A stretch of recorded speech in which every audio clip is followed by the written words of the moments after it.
आशा करता हूँ आप सब बहुत अच्छे होंगे। तो आज बात करेंगे एक शानदार मूवी की।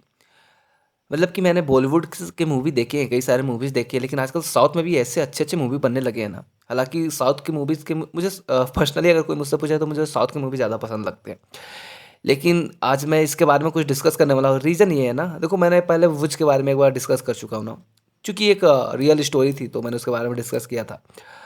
अब इसके बारे में डिस्कस करने का रीज़न क्या है ना कि बहुत सारी चीज़ें यहाँ से निकल के आती है। आईना दिखाता ही, भारत को आईना दिखाता है, भारत में क्या सिचुएशन रही है उसको और आज के टाइम पे ऐसे मूवी बनाना और वो भी मतलब साफ चेहरा दिखाना, गवर्नमेंट को चेहरा दिखाना या फिर कह लो या फिर समाज को चेहरा दिखाना बहुत बड़ी बात है। और सूर्या की मूवी हालाँकि मैंने देखा एक और मूवी आई थी इससे पहले उड़ान करके कुछ था, कुछ एरोप्लेन वाले करके, तो वो भी मूवी काफ़ी अच्छी थी और वो भी एक रियल स्टोरी से इंस्पायर्ड थी और ये जो मूवी है सूर्या का जिसमें उसने चंद्रू का रोल प्ले किया, बहुत बखूबी प्ले किया। हालाँकि आप देखोगे ना मूवी में, तो मूवी ऐसा नहीं है कि मूवी में सूर्या का कैरेक्टर बहुत ज़्यादा मोस्ट इंपॉर्टेंट कैरेक्टर है। होता क्या है ना, कुछ-कुछ मूवीज़ ऐसे होते हैं ना जिसमें ना जो सेंटर आपका रहता है ना वो स्टोरी ही रहते हैं। और इसमें सेंटर आपका ये ना ही सूर्या था ना ही सपोर्टिंग कैरेक्टर कोई सेंटर नहीं था। सेंटर इसका बस था वो जो केस था वो सेंटर था। समाज को जो कुछ बताना चाह रहा था, जो स्टोरी था, जो इंटेंशन था वही उसका सेंटर था। तो सेंटर में बहुत अच्छे तरीके से मूवी रहा। देखते हैं ना इसके पहले भी हम लोग देखेंगे 1975 में आपका इमरजेंसी लगा, मीसा एक्ट आपका था, फिर आपका 44 अमेंडमेंट आया। बहुत कुछ मिक्स होता है इसमें, बहुत कुछ।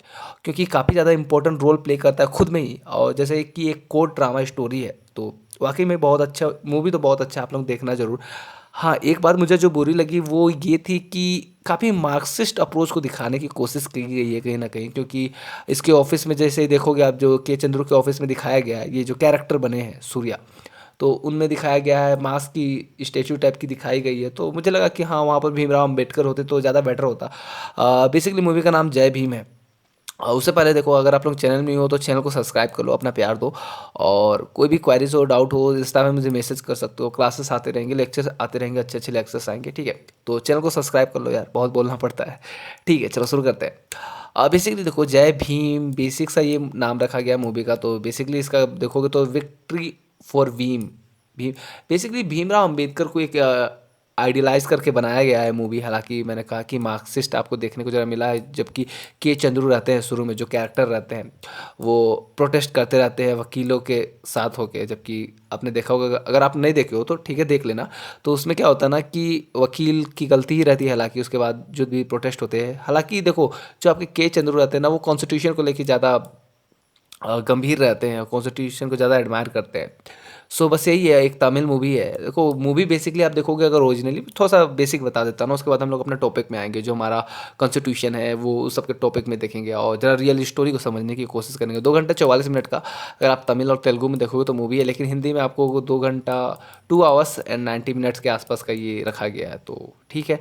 टीजे गनन एवेल जो है वो उनको डायरेक्ट किए हैं, 2D एंटरटेनमेंट आया है, डब आपका गोल्डमाइंस किया था। खैर ये सब को छोड़ते हैं।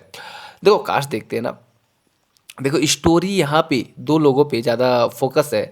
सिंगनी जो है, ठीक है, और ये जो मन्नीकंदन जो आपका राजा कन्नू का रोल प्ले किए हैं, और आपका सूर्या जो आपके जो लीड कैरेक्टर है कह सकते हो आप, प्रकाश राज काफ़ी मतलब रोल तो आप देखो काफ़ी अच्छा ही रहा है सब कोई का। अब देखो बात ये है ना कि स्टोरी में आपको समझा देता हूँ स्टोरी क्या है। उससे पहले मैं आपको जरा सा बता देता हूँ इंटरव्यू के बारे में सूर्या के, कि क्या कहा उन्होंने। ठीक है, जरा सा इसको जरा समझ लो तब आपको समझने में ज़्यादा आसानी होगी। ये आप देख रहे होगे, यही वही है के चंद्रू हैं जो मद्रास हाई कोर्ट के जो अभी रिटायर्ड जज है। तो क्या हुआ ना कि स्टोरी इन्हीं से इंटेंसिफाइड है, आपकी रियल लाइफ इंटेंशंस है जो आपका इरूला ट्राइब्स था।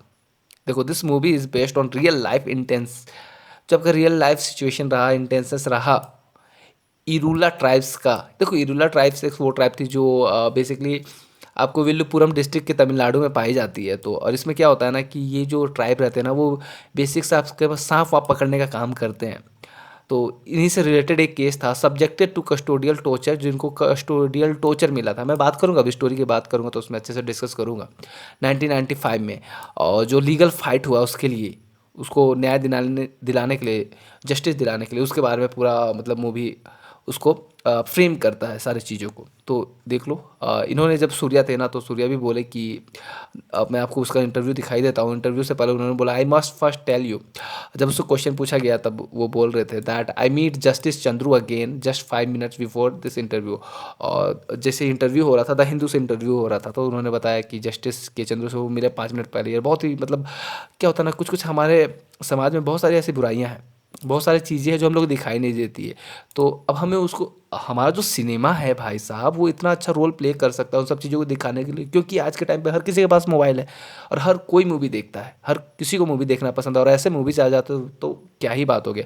समाज का जो भी चीज़ें, जो भी कमियां है, उसको दिखाने का काम हो जाता है और अच्छी अच्छी चीज़ें आ जाती है। देखो, लेक्चर थोड़ा सा लंबा हो जा रहा है, आई नो दैट, मगर ये इतना इंटरेस्टिंग टॉपिक है और इतना इंटरेस्टिंग मूवी रहा और समाज के लिए एक सीख दे के गया है ये मूवी, तो बेसिकली इसके बारे में बात करना बनता है।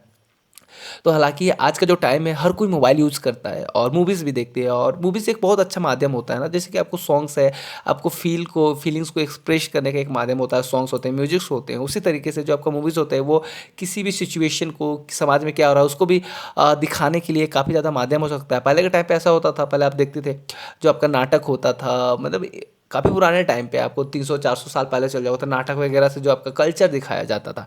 हालाँकि अब तो वो धीरे-धीरे कम हो जा रहा है, राजस्थान जैसे एरिया में भी पपेट्स के शो आपको कम देखने को मिल रहे हैं आज के टाइम पे। किसी और लेक्चर में मैं आपको डिस्कस करूँगा कैसे जो हमारा कल्चर है वो डिक्लाइन हो रहा है, थोड़ा-थोड़ा, थोड़ा-थोड़ा करके।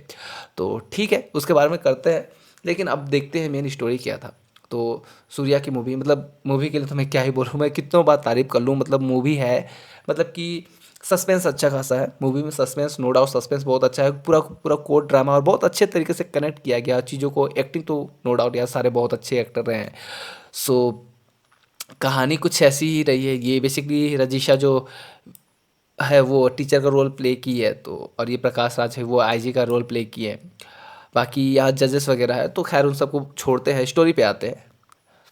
स्टोरी पे आने से पहले मैं आपको बताना चाहूँगा, 1975 से पहले मीसा एक्ट, आपको आपको पता है 1975 में जो इमरजेंसी लगा भारत में। मैं स्टोरी समझा रहा हूँ, आप जैसा बैकग्राउंड समझो ना, तब आपको समझ में आएगा क्या क्या चीज़ें हो रही है, तब आपको समझ में आएगा अच्छा ऐसे ऐसे चीज़ें हुई। क्यों मैं बोल रहा हूँ कि ये मूवीज़ जो है सूर्या की, द भीम, काफ़ी ज़्यादा इंस्पायरिंग मूवी है, काफ़ी ज़्यादा मतलब देखने लायक मूवी है। समाज की जो गहराई है उसको दिखाता है, समाज का जो सिचुएशन है उसको दिखाने की कोशिश करता है। तो 1975 में आपको पता होगा इमरजेंसी लागू हुआ, है ना। मीसा एक्ट के तहत कई लोगों को डिटेन कर लिया गया, डिटेंशन में डाल दिया गया। अब क्या हुआ, देखो मीसा एक्ट के खिलाफ तो ऐसे भी पहले भी आपको 1991 से ही आपको विवाद शुरू हो गया था कि ये डिटेंशन है आपका, आर्टिकल 21, आर्टिकल 22, आर्टिकल 20, इसको लेके वो क्या कर रहा है, उसका हनन कर रहा है ना। ये सब क्या आपके फंडामेंटल राइट है ना। फंडामेंटल राइट का अभी ना आप चले जाते हो कि फंडामेंटल राइट का हनन हुआ, अरे भाई सीधे चल जाओ सुप्रीम कोर्ट, आपको वो प्रोटेक्ट करता है किसके तहत, आर्टिकल 32 के तहत। लेकिन समझो उस टाइम ऐसा कुछ नहीं था। उस समय जो फॉलो किया गया कोर्ट के द्वारा, जब कोर्ट में ये केस पहुंचा कि नहीं सर ऐसा हो रहा है, यहाँ पर हमारे राइट टू लाइफ का हनन हो रहा है, राइट टू लिबर्टी का हनन हो रहा है, तो इसके लिए हम आपके पास आ रहे हैं। तो सुप्रीम कोर्ट सीधे सीधे बोलता है, क्या बोलता है समझो चीज़ों को, कि प्रोसीजर इस्टेब्लिश बाय लॉ को उन्होंने ध्यान में रखा सुप्रीम कोर्ट, और सीधे सीधे बोल दिया नहीं यहाँ पर डिटेंड हो गया, राष्ट्रपति शासन लागू हो गया है। और जब राष्ट्रपति के पास है उस पावर, जो भी फंडामेंटल राइट है उसको कर्टेल करने का पावर है राष्ट्रपति के पास। तो उन्होंने, सुप्रीम कोर्ट ने प्रोसीजर इस्टेब्लिश बाय लॉ को फॉलो किया उस टाइम पे। और कहा जाता है, कई सारे क्रिटिक्स है उस टाइम पे कहते थे कि जो सुप्रीम कोर्ट का वो फैसला था काफ़ी ज़्यादा, मतलब एक नेगेटिव पॉइंट, नेगेटिव डायरेक्शन में वो फैसला रहा था, और काफ़ी लोग उसको कहते भी है। लेकिन उसके बाद से आप ये समझोगे कि सुप्रीम कोर्ट ने जिस तरीके से अपना इंटरफेरेंस दिखाया है और जिस तरीके से आज के टाइम पर जस्टिस को प्रोवाइड करता है supreme court, no doubt very well, बहुत अच्छे तरीके से। और कोशिश यही रहती है कि जस्टिस प्रोवाइड किया जाए। और जुडिशियल रिव्यूज़ भी है हमारे पास, और सारे भी बहुत सारे वेपन्स है सुप्रीम कोर्ट के पास भी, जिसके थ्रू वो काफ़ी ज़्यादा जस्टिस को प्रोवाइड करने के लिए अपना योगदान देता रहा है। तो कुछ ऐसा हुआ था 1975 में, वही हुआ आपका मीसा एक्ट के खिलाफ। यहाँ पर आपका क्या लग गया था, 1975 में इमरजेंसी लग गया था, मीसा एक्ट पहले से था। और जब सुप्रीम कोर्ट पे गए लोग 1975 के बाद गए थे, काफ़ी ज़्यादा जब वहाँ डिटेंशन होने स्टार्ट हो गया था, आपको पता होगा कि इंदिरा गांधी के सपोर्टर्स भी कुछ ऐसे थे जो जिनको डिटेन कर लिया गया था। तो काफ़ी वहाँ पे सुप्रीम कोर्ट पे याचिका गई, तो सुप्रीम कोर्ट ने सिंपली डिनाई कर दिया, नहीं ऐसा हो ही नहीं सकता, राष्ट्रपति शासन लगाया तो इसमें हम कुछ कर ही नहीं सकते, आपका फंडामेंटल राइट की पावर है, फंडामेंटल राइट एब्सोल्यूट है ही नहीं, सुप्रीम कोर्ट ने ये कह दिया। अब ऐसे में हालांकि 4-5 की बेंच से 4-1 के बेंच से ये बोला गया था, एक थे खन्ना करके शायद थे, मुझे याद नहीं आ रहा है नाम, तो वो उन्होंने इसके अगेंस्ट में बोला था। अब खन्ना को याद कर रहे होगे 1973 के केस से भी, जो आपका केशवानंद भारती केस है ना, तो इससे भी रिलेटेड है। तो उन्होंने इसके अगेंस्ट में बोला था कि देखो यार, जो राइट टू लाइफ है वो तो हमारा नेचुरल राइट है। नेचुरल राइट मतलब कि वो राइट तो हम लेके आए हैं ना, खुद से जैसे जन्मते साथ लेके आए ना कि हमें जीने का अधिकार है, इसको कोई कैसे कर्टेल कर सकता है। हालांकि चलो बेंच का ये डिसीजन रहा था और प्रोसीजर इस्टेब्लिश बाय लोगों को फॉलो किया गया और उसमें बोल दिया गया कि नहीं इसका राइट है। ओके, यहाँ तक समझ में आता है। अब उसके बाद क्या हुआ, जैसे 44 अमेंडमेंट आया, उसके बाद जैसे सरकार गई, 44 अमेंडमेंट आया जो आपका जनता पार्टी के द्वारा आया था, उसमें सिंपली बोल दिया कि जो हमारा राइट टू लाइफ है भाई, इसको तो कर्टेल कैन नॉट भी, इसको भी हटाया जा ही नहीं सकता, कैन नॉट भी कर्टेल, किसी भी कीमत पे इसको कर्टेल नहीं किया जा सकता। अब वो तो हमारा नेचुरल अधिकार है ना, तो उसको करने किया नहीं जा सकता, बाकी बाद में देखा जाएगा, कुछ अमेंडमेंट होंगे तो देखा जाएगा। देखो सुप्रीम कोर्ट क्या हो रहा है ना, अब एक चीज़ समझो कि हमारे जो फंडामेंटल राइट है, फंडामेंटल राइट को कहा जाता है एब्सोल्यूट राइट कहा जाता था, लेकिन कुछ कुछ राइट ऐसे हैं जिनको एब्सोल्यूट करना पड़ेगा ना। कुछ राइट्स को एब्सोल्यूट नहीं माना गया, कई सारे राइट्स को, मोस्ट ऑफ द राइट्स को एब्सोल्यूट नहीं माना गया। इनफैक्ट राइट टू लाइफ भी कुछ कंडीशंस में आपके एब्सोल्यूट नहीं रह जाते। आपने किसी का मर्डर कर दिया तो आप कहोगे कि नहीं मुझे राइट टू लाइफ है, तो दिस इज़ नॉट फेयर। तो उस टाइम पे उसको भी कर्टेल किया जा सकता है किसी एक पर्टिकुलर पर्सन के लिए, किसी एक पर्टिकुलर सिचुएशन में। तो जैसे जनता पार्टी का ये आया डिसीजन, ये अमेंडमेंट किया गया, फंडामेंटल राइट को आप अमेंड कर सकते हो, जैसे कि आपको पता होगा 1973 था आपका केशवनाथ भारती केस, फिर उसके बाद बेसिक स्ट्रक्चर ऑफ डॉक्ट्राइन। तो ये सब काफ़ी सारे केसेस हैं जो काफ़ी ज़्यादा इंपॉर्टेंट रोल प्ले करते हैं। मैं किसी और लेक्चर में आपको डिस्कस करूँगा, हालांकि आपको पता ही होना चाहिए ये सब केसेस, क्योंकि most of the important cases हैं। अब ये हुआ, अब इतना ही नहीं, मतलब इस लेक्चर में ये आप ये भी समझने की कोशिश करना कि कैसे जो हमारे ट्राइबल्स लोग हैं उनके साथ क्या हुआ है क्या नहीं हुआ है। स्टोरी पे मैं आऊँगा भी। बहुत सारे ट्राइबल्स ऐसे हैं, कुछ लोग बात करते हैं ना, आरक्षण की बात करते हैं, रिजर्वेशन की बात करते हैं कि नहीं इन्हें रिजर्वेशन नहीं होना चाहिए, इन्हें रिजर्वेशन क्यों दिया जाता है, इससे इनइक्वालिटी बढ़ जाता है। ऐसा कुछ नहीं है। इनइक्वालिटी हो भी कैसे भाई, मैं आपको एक सिंपल से एग्जांपल दे के बताना चाहूँगा। अगर मान लो अ, आपके पास कुछ लिमिटेड पैसे हैं ना, लिमिटेड पैसे हैं आपके पास, लिमिटेड पैसे हैं, एक कपल है, लेट अज्यूम एक कपल है, उसके पास लिमिटेड पैसे हैं, 2 बच्चे हैं उसके, दो दो चाइल्ड है उसके, है ना। तो एक चाइल्ड काफ़ी ज़्यादा बीमार हो गया, एक चाइल्ड काफ़ी ज़्यादा बीमार हो गया। तो अब खाना तो आप लोग दोनों को तो सेम ही खिलाते थे, अब क्या हो गया ना, डॉक्टर ने बोला कि नहीं इसको कुछ अच्छे से ख्याल रखना है।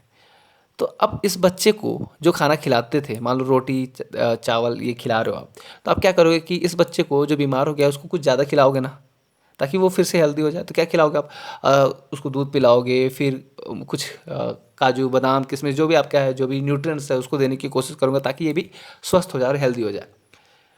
तो अगर आप ये बोलोगे कि नहीं हमने इसमें भेदभाव किया है ना, इसमें भेदभाव किया, इसको कम दिया, इसको ज़्यादा दिया, इसको अच्छा अच्छा खिलाया, इसको नहीं खिलाया, तो आप इसको वेयर नहीं कर सकते, इसको जस्टिफाई नहीं कर सकते। क्योंकि रिजर्वेशन इसलिए लाया गया था ना, क्योंकि एक लाइन तो बना दिया जाए, इक्वालिटी ये की एक लाइन बना दिया जाए जिसके बाद वो लोग compete करें। अब एक इंसान गरीब है ही, आप समझ लो कि एक इंसान गरीब है, एक इंसान बहुत अच्छे घर से है, तो उसको क्या आईएएस की पढ़ाई करने के लिए, आईएएस की प्रिपरेशन करने के लिए किसी कोचिंग इंस्टीट्यूट में सीट नहीं मिल जाएगी, इजीली नहीं मिल जाएगी, अच्छे से नहीं पढ़ सकता, बड़े से बड़े कोचिंग इंस्टीट्यूट में पढ़ सकता है, दूसरे देश में जाके पढ़ सकता है।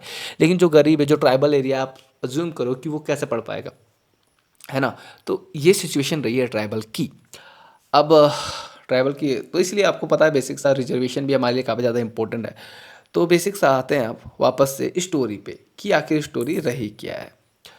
सूर्या के चंद्रू का रोल प्ले कर रहे हैं, बेसिक सा दिखाया जाता है कि देखो स्टोरी तो आपका यहाँ से स्टार्ट होता है, ट्राइबल एरिया से स्टार्ट होता है, जो आपके ये रहते राजा कन्नू रहते हैं, यहाँ से स्टार्ट होता है कि ये एक ट्राइबल फैमिली के रहते हैं, इरुला जो ट्राइब रहता है उसी के सांप वाप पकड़ना इनका काम रहता है। तो होता क्या है ना कि इसकी इसकी वाइफ रहती है संगिनी, इसकी वाइफ रहती है, काफ़ी मतलब शानदार रोल तो रहा है, ये एक्टिंग तो ज़बरदस्त रहा है।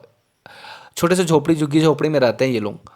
होता क्या है कि इसको एक बच्चा होने वाला रहता है, ये प्रेग्नेंट रहती है, तो ये सोचता है कि ठीक है मैं उसके अच्छे से रहने करने के लिए कुछ करता हूँ, झोपड़ी में कब तक रहेंगे, उसकी अच्छा लाइफ देने के लिए ये जाता है, इसका काम वाम बंद करवा देता है और चले जाता है ईटा की फैक्ट्री में काम करने के लिए, ईटा की भट्टी में काम करने के लिए। वहाँ पे एक कॉन्ट्रैक्चुअल बेसिस पे काम वाम करता है, कुछ पैसे कमाता है और घर आने वाला रहता है। उससे पहले क्या होता है, उससे पहले क्या होता है ना कि ये एक सरपंच के यहाँ सांप पकड़ने गया हुआ रहता है, सरपंच के यहाँ।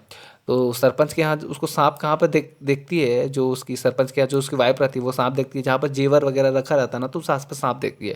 तो उसके बाद सांप वहाँ पे देखता है ये जाके सांप है कि या नहीं है, फिर वहाँ से चला जाता है, इधर उधर ढूंढता है, वहाँ पे नहीं मिलता है सांप, दूसरी जगह मिलता है।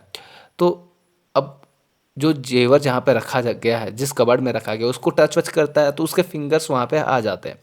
अब क्या होता है ना कि वो जेवर सब तो वहाँ पे देख लेता है कि वहाँ पे जेवर वगैरह था, और सांप दूसरे जगह मिलता है, किसी गोदाम वगैरह में जाके उसको मिलता है गोदाम।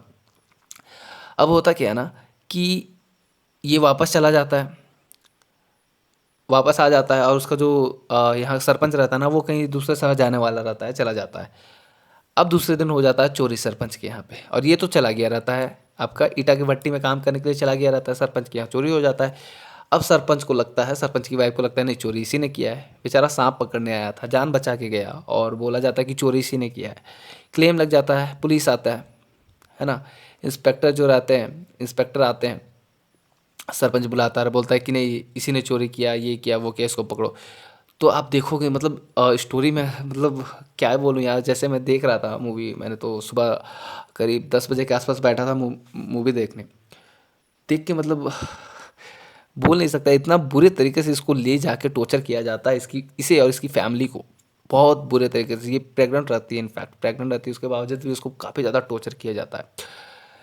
इस लेवल का टॉर्चर ना मतलब आप देख नहीं सकते, उस लेवल का टॉर्चर आपको, मतलब ये रियल फैक्ट है, कई सारे जगहों पे कुछ इस तरीके से टॉर्चर किया जाता है। इनफैक्ट यही नहीं, इस मूवी में ये भी बताया गया ना कि कई सारे ऐसे हैं जो छोटे जात के लोग रहते हैं, जो ट्राइबल पीपल रहते हैं, उनको क्या किया जाता है ना, उनको किसी फर्जरी केस में फंसा दिया जाता है और केस बना दिया जाता है उन पे। मान लो मतलब मूवी में इस तरीके से दिखाया गया कि मान लो कोई केस है, ठीक है, बहुत कुछ दिखा रहा है मूवी आपको, आप समझोगे तो बहुत कुछ दिखा रहा है मूवी, कि मान लो कोई केस है जिसका अभी तक क्लियर नहीं हुआ है कि इस केस में कौन कल्प्रिट था, कौन क्राइम किया था, तो किसी वैसे ही इंसान को, ट्राइबल इंसान को फंसा दिया जाता है और उसको अरेस्ट करवा दिया जाता है, जेल भेज दिया जाता है। तो फाइनली बहुत पूछताछ, तो ऐसा कुछ होता है, ठीक है। अब देखो स्टोरी पे वापस आते हैं, कि बहुत पूछताछ के बाद इसका पता मिल जाता है, बहुत मारता है इसको, मारता है इसके भाभी को, इसकी बहन को, मतलब किस तरीके से आप इस तरीके से टॉर्चर किया जाता है ना कि आप मतलब शर्मसार हो जाओगे। फिर उसके बाद फाइनली क्या हो जाता है ना कि एक टाइम ऐसा आ जाता है कि ये राजा कन्नू मर जाते हैं। इसका तो एक्टिंग काफ़ी ज़्यादा ज़बरदस्त रहा है। राजा कन्नू मर जाते हैं, डेथ हो जाते हैं, उनका डेथ हो जाता है वहीं पर जेल में ही, हवालात में ही, पुलिस स्टेशन में ही उनका डेथ हो जाता है। अब डेथ हो जाता है तो जो पुलिस इंस्पेक्टर रहते हैं वहाँ के, वो लोग प्लान बनाते हैं कि अब डेथ को हम लोग को तो डेथ, मान लो देखो क्या हो जाएगा ना, अब डेथ हो गया तो मान लो प्रॉब्लम क्रिएट हो सकता है कि यहाँ पर डेथ कैसे हो गया ये वो करके। तो वो लोग प्लान बनाते हैं और कुछ एक्सीडेंट और भागने का प्लान बना देते हैं, और उसकी वाइफ को क्या बोल देते हैं कि ये जो राजा कन्नू है और इसके साथ जो इसके दो भाई और फ्रेंड रहता है, तो उसको यहाँ पर रखा जाता है, तीन कोई ये लोग रहते हैं जेल में। फिर बाद में इसकी वाइफ को इसे बता दिया जाता है कि ये तीनों भाग गए हैं, जेल को चकमा दे के भाग गए हैं, ऐसा करके इसको बता दिया जाता है। अब देखो हुआ क्या रहता है, एक्चुअल में हुआ ये रहता है ना कि इसको, ये मर गया रहता है, वो पुलिस स्टेशन में पुलिस कस्टडी में ही मर गया रहता है, और उन दोनों को भगा के दूसरे, और इसके साथ जो दो कोई और रहते हैं उन दोनों को भगा के एक प्लान वे में किसी दूसरे जेल में शिफ्ट कर दिया जाता है, कुछ क्राइम वगैरह लगा लोगों के, जैसा मैंने आपको बताया कि छोटे टाइप के लोगों पे कुछ भी केस थोप के उन्हें जेल डाल दिया जाता है। और इसकी बॉडी को पांडुचेरी वाले एरिया में, बॉर्डर से लगे हुए एरिया में इसको छोड़ दिया जाता है, पुडुचेरी सॉरी, हाँ पुडुचेरी एरिया वाले में, बॉर्डर से लगे एरिया में छोड़ दिया जाता है। अभी इस सब का खुलासा तो बाद में होता है, फाइनली तो कुछ ऐसा केस हुआ रहता है।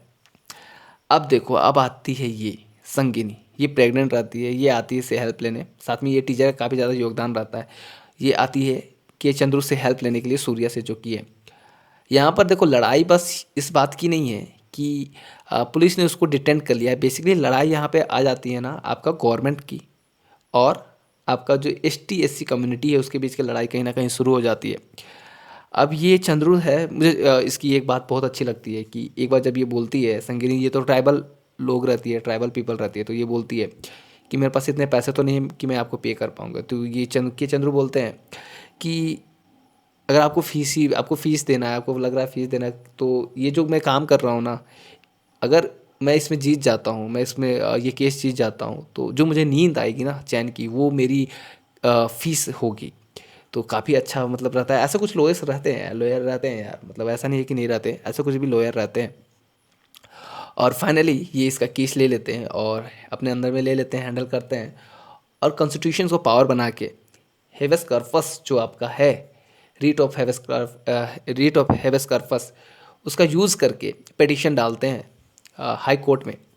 और उसके द्वारा कई सारे फिर आपको कानूनी पेचीदा कुछ चीज़ें होती है और लिंक किया जाता है। वो तो आपका कोर्ट ड्रामा है, उसके बारे में मैं ज़्यादा डिस्कस नहीं करूँगा।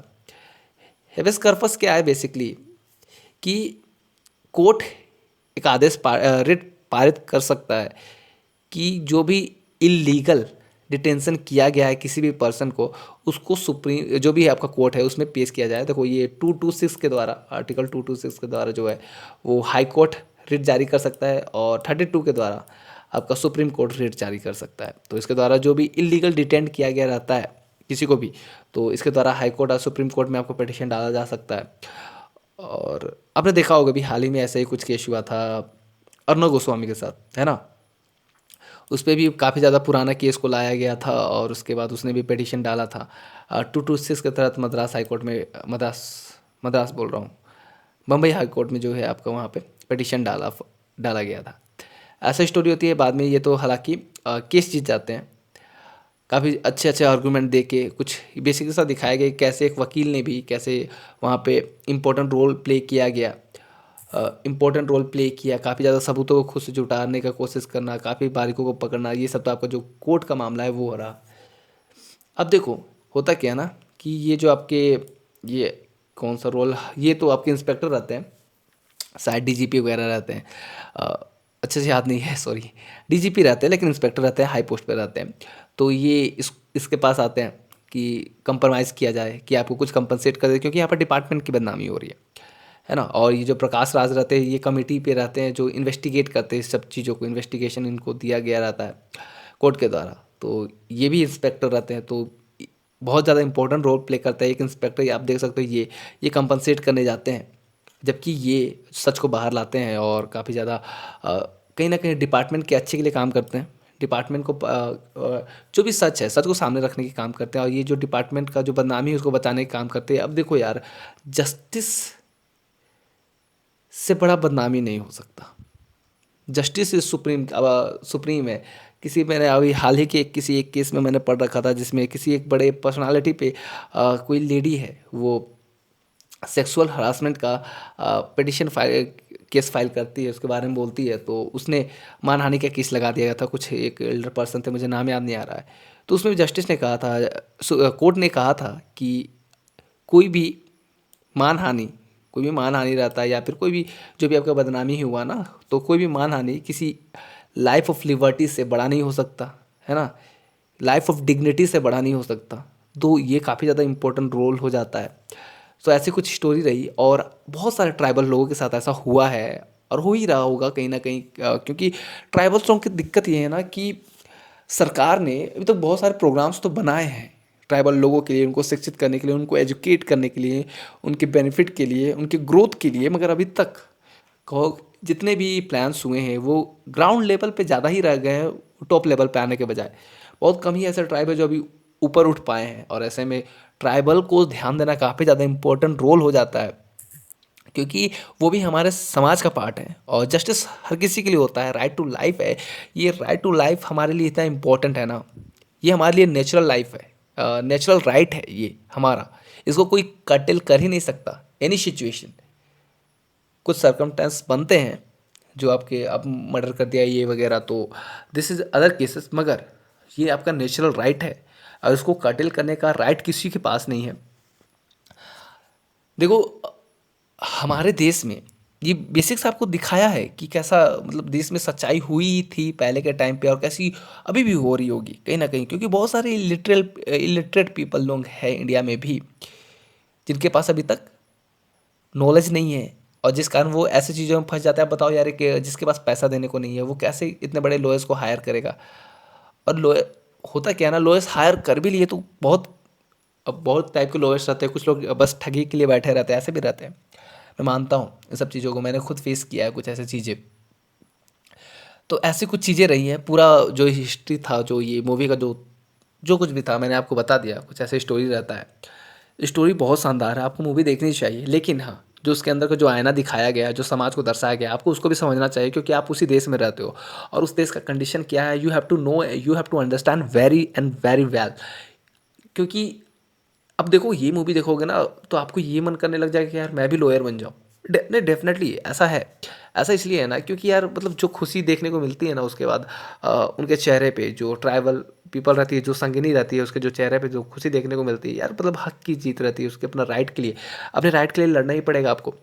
तो वो खुशी देख के मतलब जो उसमें जो खुशी मिली ना, सच बता रहा हूँ, किसी को जस्टिस दिलाने में जो खुशी है, किसी के लिए फाइट करने, किसी के हक के लिए लड़ने में जो खुशी है, अब किसी के लिए भी लड़ लो, किसी के भी हक के लिए, तो वो बहुत बड़ी होती है किसी और की खुशी के लिए। मतलब खुद के लिए तो आप हमेशा करते ही हो, लेकिन किसी और के लिए एक बार करके देखोगे तो डेफिनेटली आपको बहुत अच्छा लगता है। और बेसिक सा यही एक सीख देता है कि हर टाइम पैसा ही मैटर नहीं करता है, सबसे ऊपर मैटर करता है जस्टिस मैटर करता है। और भीमराव अम्बेडकर दैट मतलब फादर ऑफ कॉन्स्टिट्यूशन, क्या मतलब शानदार उनका व्यूज़ था, क्या शानदार उसके विजन्स रहे हैं। अभी अब मैंने एक देखा, कोई मनीष करके है शायद बिहार का, तो वो काफ़ी एक वीडियो उसका आया था कि वहाँ पर अम्बेडकर के जो स्टेचू था वो काफ़ी ज़्यादा मतलब टूट फूट गया था। तो मतलब हम इस तरीके से अगर भीमराव अम्बेडकर को अपना थैंक्स कह रहे हैं तो this is not a good thing. वो हमारे लिए कहीं ना कहीं एक आइडियल रहे हैं, बहुत मतलब शानदार इंसान, जो जिन्होंने भारत को बना के रख दिया, भारत के लिए इतना शानदार कॉन्स्टिट्यूशन दिया, आज हम लोग कितने फ्री रह सकते हैं। मैं डेफिनेटली प्राउड फील करता हूँ, बहुत हक से प्राउड फील करता हूँ। जितना फ्रीडम मुझे यहाँ मिलता है, जितना फ्रीडम मुझे यहाँ इंडिया में है, जो कुछ भी राइट्स मुझे इंडिया में मिलते हैं, बहुत सारे कंट्रीज़ में ऐसा सिचुएशन नहीं है, बहुत सारे रिस्ट्रिक्शंस हैं वहाँ पे। So be proud to be an Indian, और इंडियन हो तो इंडिया पे जो सिचुएशंस है, जो कमियां हैं उसको देखो, और उसके लिए जब लोग आते हैं, कोई एक लड़ता है तो आपको सपोर्ट करना है, कोई एक अपने राइट के लिए लड़ रहा है तो आपको सपोर्ट करना है कि हाँ उसका चीज़ें बढ़िया हो, सबके लिए बढ़िया हो, इंडिया सबका सबको ही का है। सो बेसिक सा यही है, और भी बहुत सारे ऐसे केस, ये तो एक छोटा सा एक केस मात्र था जो आपका स्टोरी के फॉर्म में दिखा दिया गया। और ऐसे ऐसे मूवीज़ बनने चाहिए इंडिया में भी, क्योंकि देखो अगर जितने सारे भी केसेस बन रहे हैं ना, अगर आपको बताओ केशवानंद भारती का केस इतना शानदार केस है, अगर उस पर अगर एक केस बन जाए तो क्या शानदार रहेगा, मूवी क्या शानदार बनेगी और कितना इंटरेस्टिंग रहेगा मूवी देखने में। लेकिन यहाँ पर होता है क्या ना, कुछ केसेस अगर कुछ केसेस का अगर डॉक्यूमेंट्री बन भी जाता है तो उसके बाद पॉलिटिकल कंट्रोवर्सी सब वगैरह आ जाते हैं, बहुत सारी चीज़ें आ जाती है कि नहीं ऐसा नहीं कर सकते हो, ऐसा नहीं कर सकते हो, कुछ है जो कुछ भी है हालांकि। लेकिन जो भी कहो कि ये जो मूवी है बहुत ज़्यादा शानदार है, अमेजन प्राइम पे आई है।